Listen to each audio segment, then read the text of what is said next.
So, dear Nigerians, right, I want to let you know that speaking up is not a crime. Like you asking for accountability, asking government officials your rights, asking them for what you know is right. Let me explain.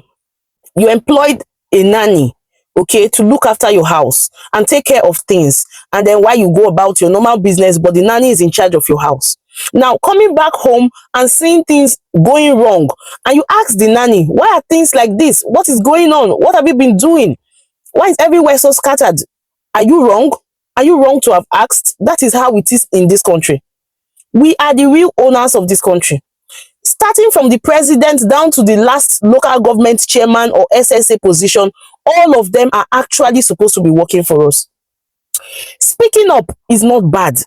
It is when we want to say, oh, we're now being forceful, like violent or something. That's when somebody can say, oh, they come, you are going to cause public and whatever or whatever. But apart from that, you are not hurting anybody by speaking up. You're not hurting anybody by asking for your rights. So someone asked me the other day and said, madam, that she's so scared though. She's so worried that she sees my video talking about the government. She's so worried. And I'm like,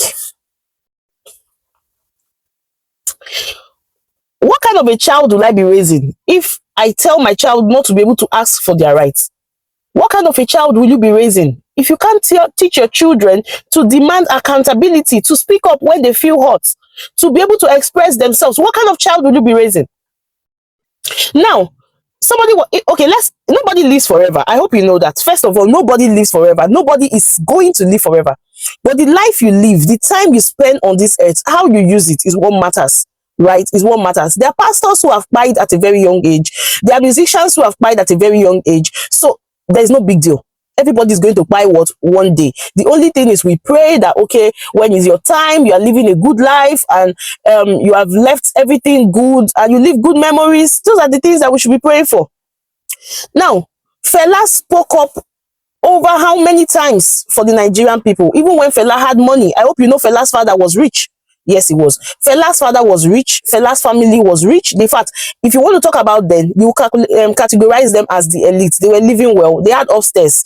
You know what it mean to build upstairs those days. So they were doing very well. So now, somebody like Fela, who had so much money, but was able to speak up. He kept speaking, calling out for justice for Nigerians, even when it is not affecting him directly. It's not affecting him directly, but he kept speaking up. Now, years later, you know, he tried. At least he owed small. He can't buy. As Fela buy after how many years? Some people go still say, oh, Fela buy, yo, this one, no, that one, no. Your father, your grandfather never buy. If your grandfather don't buy, how many people know your grandfather? How many people mention your grandfather's name outside your compound, outside your community? So if you want to calculate it, Fela and that your grandfather who lived a more impactful life, Fela. If you look at Chino Achebe, look at all the other people who affected people one way or the other, you know, positively, you see that keeping quiet now, right, keeping quiet in this country now is more dangerous than speaking up. You know why? It is almost like we watched the movie 1,000 Ways to Die. It's almost like 1,000 Ways to Die. Meaning, if you don't speak up because you don't want to get arrested by the police, okay, let's cut the long story short. People in Benue, those villages, those deep villages, Benue, Jos, all these villages that have been complaining of, oh, they've been attacked by one thing, Fulani herdsmen or whatever, bandits and the rest. Those villages, do you see them online? Did you see those people coming online? Did you see the villagers? Most of them don't even have phone. They don't even know what internet is. They don't even have phone. The ones that have phone, touchlight phone. So they don't speak up. So why are they dead? What to kill them? What to buy them?